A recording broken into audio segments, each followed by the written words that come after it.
Hey friends, you got Renee Revere here at Mold Mending. Hi! So we are coming upon tax season. It made me remember something, that how taxes are related to mold. And the way that it's related to mold is those of us who have had to flee from a black mold situation, and it has destroyed our belongings, our home, not just our health, but our belongings. We are able to actually file something with our taxes to try to recoup some of the financial loss of those belongings. I will try to cover this the best I can based on what I remember, and letting you know up front, I am not a CPA, I am not a tax person. I am just a person that has lost everything to mold about 6 years ago, and did not know that there was a way that we could file for things. Immediately when I became sick, my body was deteriorating quite quickly. Saw a specialist. She had said, I believe it's your home with black mold. You need to move if you want to live and be well. And we brought all of our belongings with us on that move. And when we landed to where we thought we were going to move into, it also had black mold. So the day we moved in, we moved out as well. And we put everything into storage. This was to our benefit because at the time I didn't realize we should have left everything because of it being contaminated with black mold. But we didn't know. We were not educated at the time. But all of our things were in storage. And slowly, as I became getting better with a little bit of energy, I went back to the storage unit, and I would take a few things out and I would remediate them with a solution. And I was still finding I kept getting sick being around the belongings. And it finally came to the point of, we can't bring any of that to our next place. At that point, we were actually staying with friends while our items were in storage and trying to clean them and hope to be able to bring them to our next place, but found out pretty quickly all these things need to be tossed, all these things need to go. They will not join us at our next home. So it was a very emotional thing. It was very difficult. It was a grieving time. All that great stuff that goes with if you have a house that has been burned down, a house that you lose everything to mold. This is what we're going to talk about. One way that you can recoup some of that loss financially, and that is through filing what's called a casualty loss with your tax preparer person.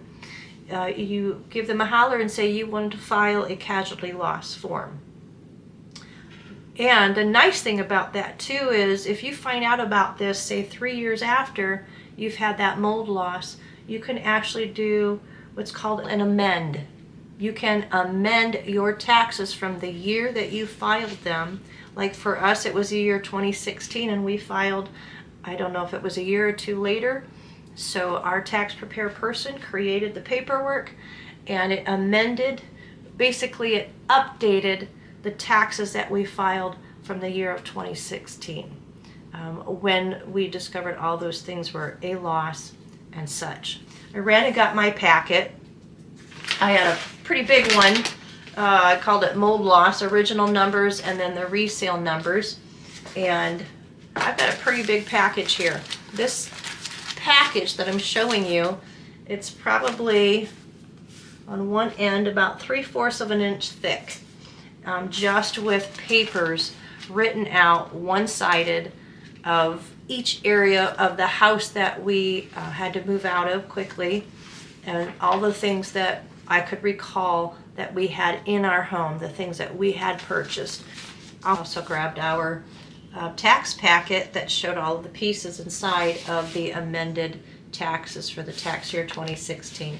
So my hope is to just walk you through some of this and to give you a little bit of hope that, you know, you could possibly get a little bit of a return from this, from filing it through taxes. So one of the things we did do was, before finding out about the taxes, We did have renter's insurance. This was something that somebody did ask us. Did you have renter's insurance? Can't you file a claim with your insurance?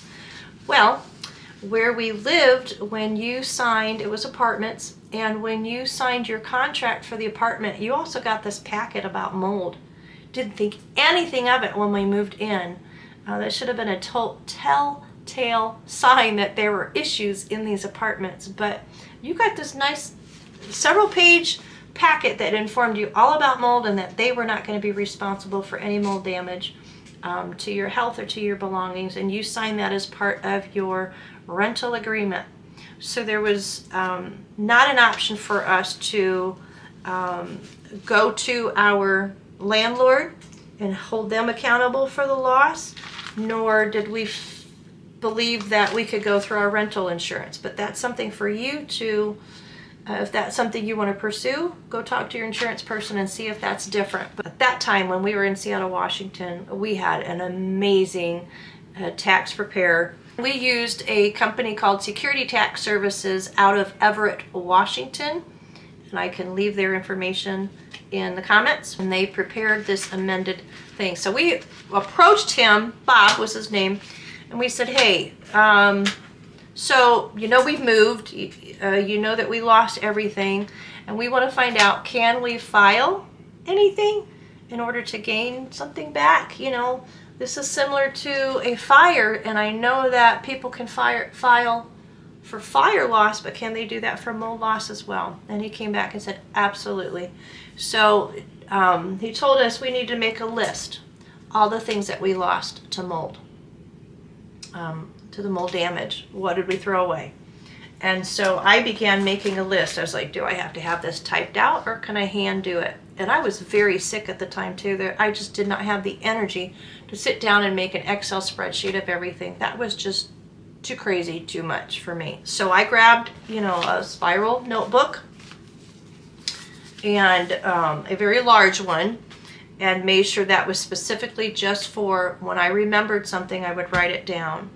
And what I ended up doing was, at the top of each page, I listed everything, and I put them in the categories of dining in Renee's office, Eddie bedroom items on his side of the room, Renee's bedroom items on my side of the room, living room and hall entry total, guest room / boys room total, our deck, it had storage and it had things on the deck.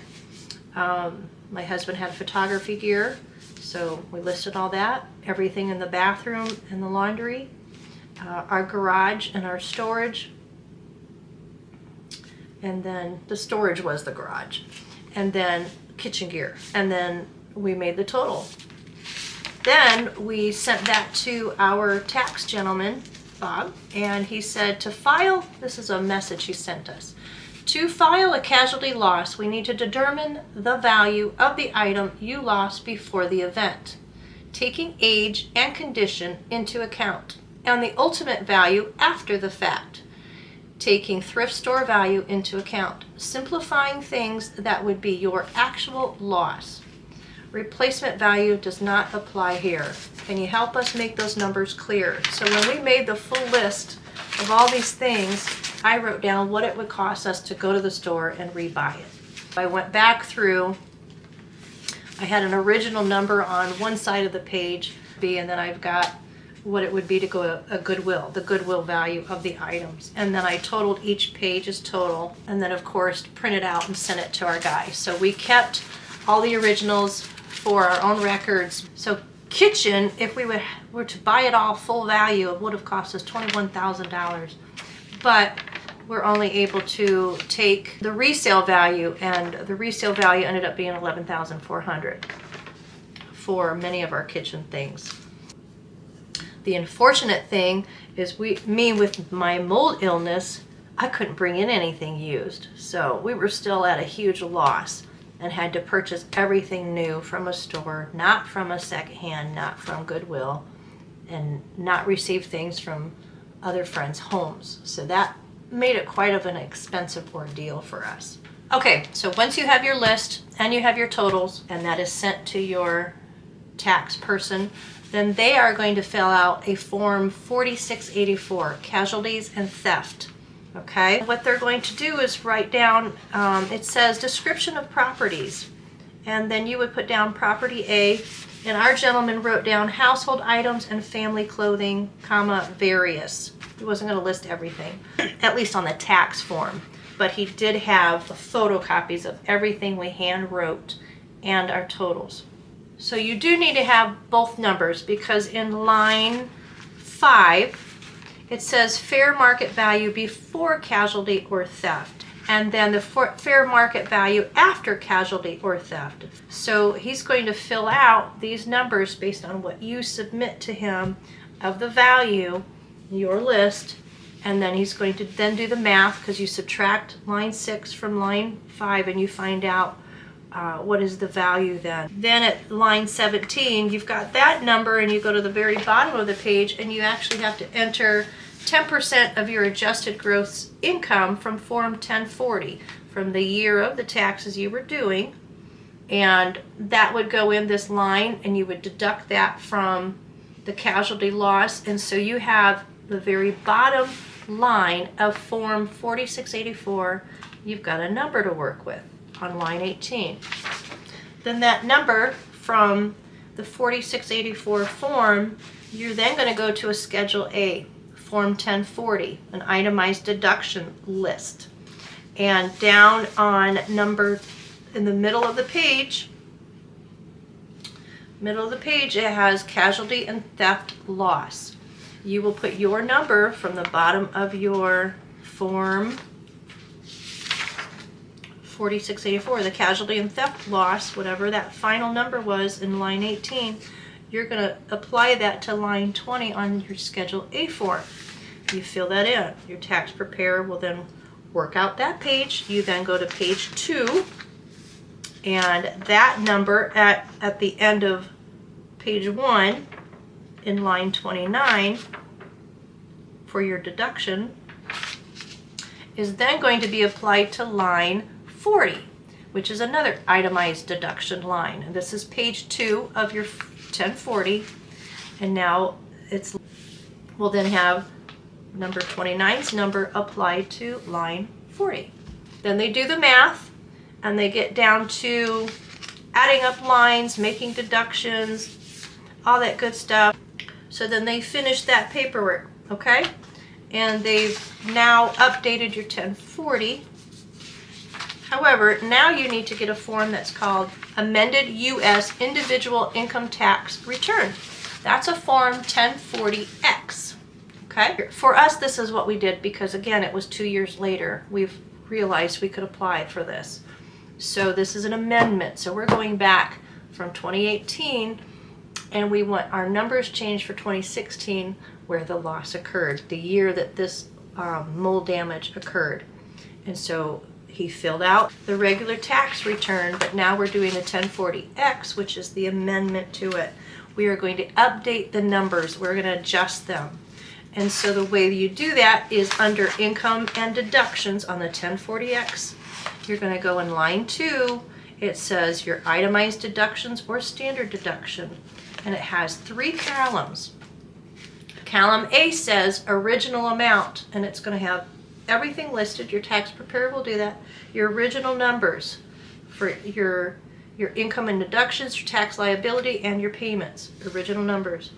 And then there's a net change, which is column B, and then a correct amount, column C. Column C is where your new number of your losses, these deductions that you just made a whole list of, and he did all the math on of what you can actually deduct for that year, that will go in line number 2. Okay, then he will do all the math, all that good stuff. At the very bottom of the page, it's going to say refund or amount you owe. For us, we received a refund. So though I believe we had to owe in 2016, but when we went and did this adjustment, we ended up having to be paid back because of the losses from this casualty loss of mold. Anyway, I know that was detailed. I'm hoping that it made sense, but my biggest hope is that you would know that there is a way that you could find some financial assistance. Just a reminder that it's not something that you have to do right before it's time for taxes to be turned in. You could wait until the next time you do your taxes and say you want to do an amendment on a previous year, or you can do it as like an extension during the rest of the year towards that. A lot of options, but just definitely talk to your tax service so that they can assist you through this and guide you through the easiest process possible. And besides this being some tax advice, I just want to encourage you, because of going through that loss. I hope that you have gone through some grieving. I hope that you have come to a new place with, like for us, we found we didn't need as much, found that we could do a lot more with a lot less knives, a lot less clothes, a lot less other things to pull off having people in our home or crafting, whatever it might be. So I'm not saying that I was happy that this happened to us, this loss, but we have learned to adapt and adjust to it. We did have to start completely over, and yes, that is extremely hard, but we did it by the grace of God, and we did it with His strength given to us. And I know that you can do it too. So I'm rooting for you, my friend. Remember, we can be well even while ill. See you soon.